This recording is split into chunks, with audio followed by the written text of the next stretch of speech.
Hi everyone, good evening.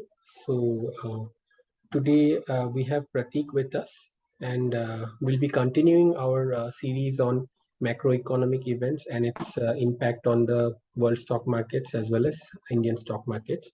So, the same series of videos which we had done earlier. So, this will be a continuation of the same. Pratik, so what we can discuss is what is the current scenario right now? What are the macroeconomic factors which have a direct impact on the markets right now? And let's talk about the future course. Will that be fine? Sure, Kalyan. Thank you. Let me share my screen. It's sort of the same continuation of the educational videos that we had been doing. So if you look at the macroeconomic events that have transpired in the recent past, we have to look at a couple of important indicators. One definitely is inflation, because all the things that have been driven from the Fed in the last couple of months have been based on inflation. Inflation has been going up for quite a substantial period of time. It's more than a year that inflation has been going up. And when we talk about inflation, it is again two things: the core inflation and the headline inflation. Headline inflation is the total inflation based on the basket of commodities in any specific country. And core inflation is excluding the volatile components of inflation, which is food and fuel, out of the inflation basket. In that way, you will get core inflation.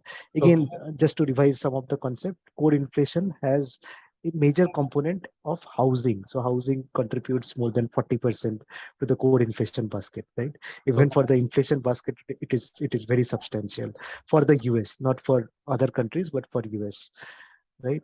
So we have to look at the economic data from that perspective, from the inflation perspective, and also from the perspective of what is happening with growth, what is happening with the economy, the real economy. So let's first look at the data that has come out in the last week, and you can see some of the important things. For example, S&P Global Composite PMI Index. It is the purchasing manager index. If it is below 50, it means the activity is contracting. It is on the contractionary mode. If it is above 50, it is in the positive mode. You can see that this composite PMI was 47, which was below the forecasted number, and it was also below 50. The global manufacturing PMI flash of October, uh, that was also below 50, which is not a good thing. Okay, Services so PMI was just below. stopping you here. So can you give a little bit of a two-line detail about this PMI, Purchase Manager Index? So what exactly that is? Yes. So, I mean, what happens is that there are certain segments of the economy. One is manufacturing and one is services, and these will have a lot of different companies, and they will have their managers who can, who are there, who can report on what is exactly happening. So it Okay. is sort of an average of those people's survey. It's kind of a survey that is done between all these people, and they will give some sort of a number, and Okay. based on that they will arrive at the composite number, Okay. the manufacturing PMI number and the services PMI number. The combination of both will basically be the composite PMI. Okay. Okay. So below 50 means that it's contractionary, and it's a good thing for the market, because if the activity is slowing down, the Fed will have to take that into account. Fed cannot say that, okay, we will keep hiking. Yeah, correct, correct. Obviously, they will hike, but they will probably have some kind of changes in the language. Okay. So again, good news, bad news is good news. So something of that sort. Yeah. Bad economic news may be good news from the Fed, basically. Yeah. Mm-hmm. Again, if you look at the house price index, right, the month-on-month index basically went down by 0.7%. The year-on-year index was forecasted at 15%. It was at 13.1%. So Okay. again, bad news. From the perspective of consumer confidence, it has dropped from 107 to 102. So these are also important numbers. Uh, when you think about other numbers, mortgage repurchase finance index, mortgage market index, all of these have basically dropped, if not substantially, dropped a little basically.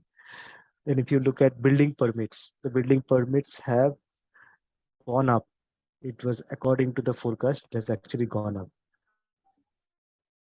So good news is bad news again here. Yeah. Then again, if you think about something like new home sales. It was forecasted to be 0.59. Last time it was 0.677. It has come down to 0.603. So it has come down marginally. Month on month, you can see that actuals have come down by 10%. New home sales is coming down. So housing market is undergoing a specific slowdown. It's a broad slowdown in the housing market. Yeah. Other than that, we also had the GDP growth numbers. The GDP growth number was forecasted to be positive 2.5%. It came in at positive 2.6%. So here, some good news for the economy. Durable goods order, you can see it has come higher than expected. Uh, Other than that, there are some things on the PC prices front. So there is an advance estimate which was 4.2%, which was much lower. So what is PC? PC is basically the the overall personal consumption expenditure, which basically means that how are people consuming in the economy. It's not exactly the inflation number, but it's a different weight that is used for this. But it is sort of giving some sort of indication on how consumers are spending in the economy. So Okay. it is a good gauge for inflation. It's not an absolute gauge, but it's sort of a gauge for inflation basically. So you can Okay. see from 7.3%, it has come down to 4.2%. Forecast was 10.5%. It has come below that.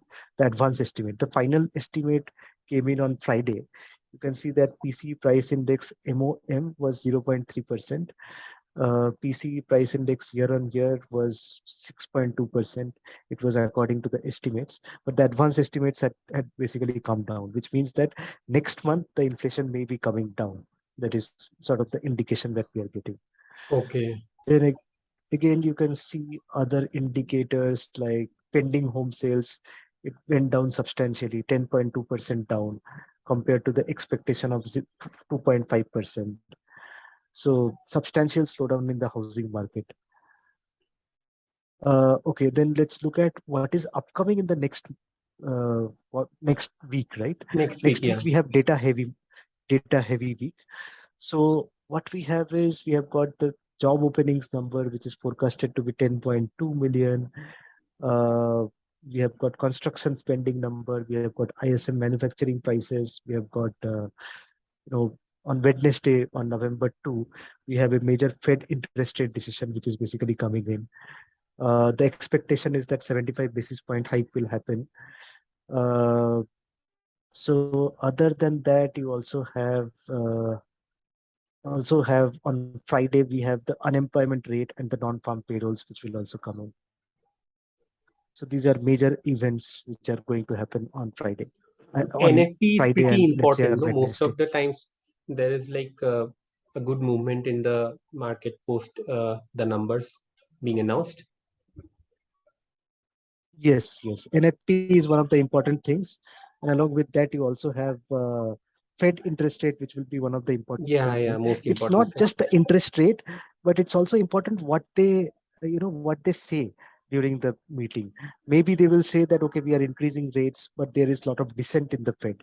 Basically, people are saying that, okay, we want to increase rate at this point of time, but the forward rate curve, which they are showing, there is a lot of dissent over there. If that is the case, the market will take it as a positive cue, because there is a lot of disagreement within the Fed members, and they are not going to keep hiking rates, because if there is a challenge from different Fed members saying that, okay, we will not hike rates, then they will probably have to slow down. They will have to take some sort of a middle path, basically. So market will watch out for that. And definitely the NFP numbers, that is also quite important, because we have to see how the payrolls are growing. The forecast is 240k, 240,000.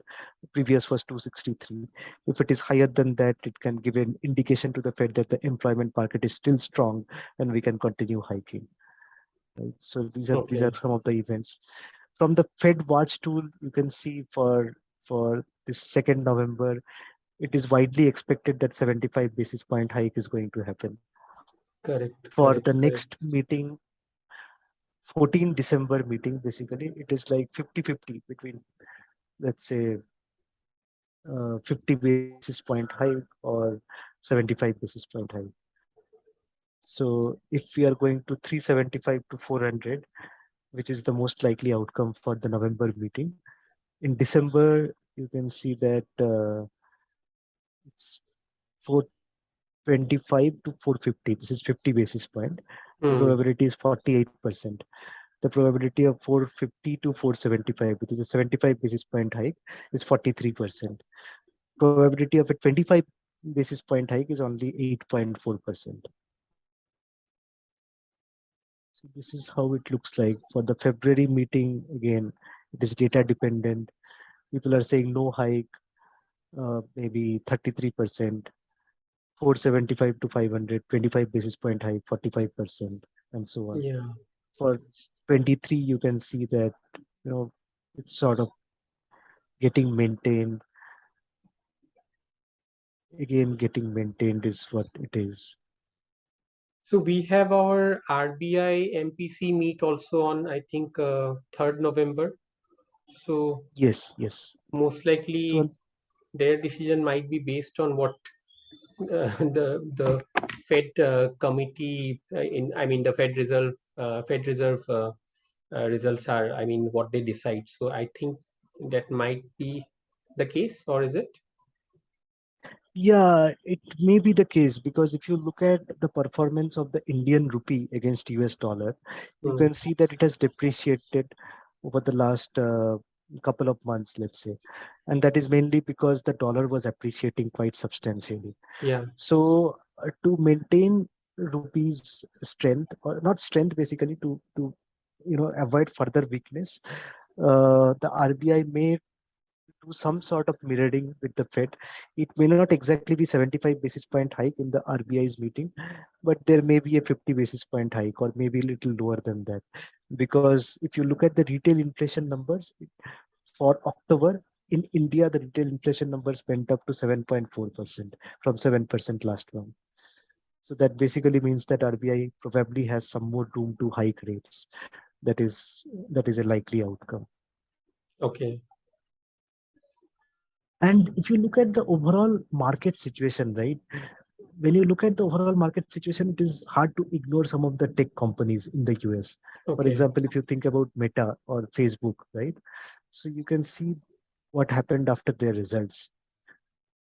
Look at this. The results basically came in. They said that they are going to make substantial spending on metaverse, and there were a lot of other projects where they're not really making a lot of profits. After that, it came down substantially. You can see the last 5 days of data. You can see that after the results were declared, it went down by 20-30% basically. It was down substantially. But again, from the perspective of valuation, probably it's at a very cheap valuation at this point. I Okay. know the earnings are coming down. Earnings are coming down substantially, but at the same time, based on the current earnings, also the valuation looks quite attractive if they're able to turn around better. Similarly, you can see Amazon. Amazon, after the results, have also come down substantially. In the last 5 days, you can see that post results, it has sort of come down. So a lot of activity on that side. From the perspective of NASDAQ, which is sort of the mirror for the tech index, you can see that in the last 5 days, it came down substantially, but then again it recovered. In the last couple of days, it recovered. You can see the S&P 500 also, where you can see that it has recovered quite substantially. You can see here also last couple of days, S&P, Dow Jones both have recovered substantially. Yeah. For Meta, what I heard is like their ad revenues have come down significantly. So if you compare year on year or if you compare month on month basis, so those revenue numbers have come down. So that has Yes, yes. taken, directly a hit on their earnings. Yeah, that is right. So they have taken some hit on their earnings. That is actually right. Yeah. Uh, but again, it's difficult to say if it is a broad-based thing. I don't think it is broad-based. It is just that there is some sort of problem happening in the tech market because of which it is getting impacted. But I do not see that all the indices or all the other companies are really getting impacted because of the rate hikes at this point of time. Overall, S&P, if you see, the earnings are sort of stable. It is not really bad. So from that perspective, it's just that tech is getting significantly impacted, but there are other companies which are still doing well, and the overall index is performing okay. Now we have to see, because it's very data dependent week. Last week was data heavy. Next week is also going to be pretty data heavy, and Fed's interest rate decision and the resulting commentary after that will be pretty significant, Yeah, correct, and correct. market will place a lot of weight on that. So we'll have to see what happens, but generally speaking, the market looks to be trending on the positive side, uh, even for the US market and even for the Indian market. The Indian market has also done pretty well over the last couple of days. Uh, but again, the RBI rate hike or the policy decision, whenever it comes on November 3rd, we'll have to see what happens after that. Yeah, That is one correct. of the. Most likely there'll be a 50 basis points hike. So I think that is pretty much confirmed. So, and after that, how the market reacts. So that we'll have to see. Yes, yes, exactly. If you see the Nifty index, it is taking a lot of support. It has taken support around the 200 moving average, 100 moving average. Again, it took some support around 50 moving average, and it's moving up. Structurally, if you see, this is a specific bull trend. Unless something goes really wrong and it starts dropping again, we see that Nifty should again go back to its previous high and maybe scale new highs also. Okay. And if that happens, you'll probably see that INR will appreciate, because there will be more and more global investors who will come in to invest in one of the best performing markets across the globe Correct, at this correct, point. correct. Yeah. Yes. Because if you So see in the past few weeks, rupee has depreciated against the dollar a lot. So from maybe 76, 75, 76, 77, it has gone to 82, 82 half. So, yes, yes. But again, if you look at the dollar index is coming down now. okay, So if you look at the currencies and you see USD, you can see that it's sort of coming down. It's at least leveling off from 114 level. It has come down to 110 level. So if this trend continues, it is possible that the dollar index will depreciate further, and INR can also start appreciating. okay, But generally speaking, it's a data heavy week, so we do not exactly have a specific view on the market. It's better not to have a very specific view on the market. But generally, Nifty will look bullish unless something really goes wrong during the RBI policy meeting. It will look bullish, and the US market will be on the range before the Fed meeting. The Fed meeting is basically on Wednesday. Before that, it will most likely be on range. And after the meeting, there will be a specific trend that is expected. okay, okay, okay. So,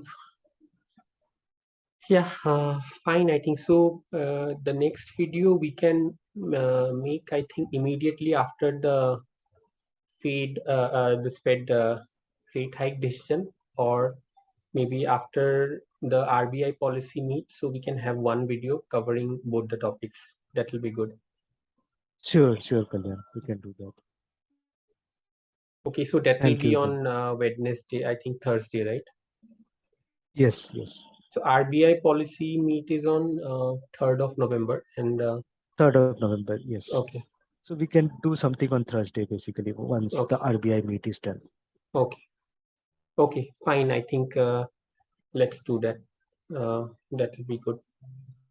Okay, Pratik, thanks Right. for joining. Thank you. Yeah, and we'll also continue with our other series, the quarterly results thing, and we'll put up new videos as and when it comes. Yeah. Sure. Okay. Yeah. Thanks for joining, Pratik. Yeah. Bye. Bye.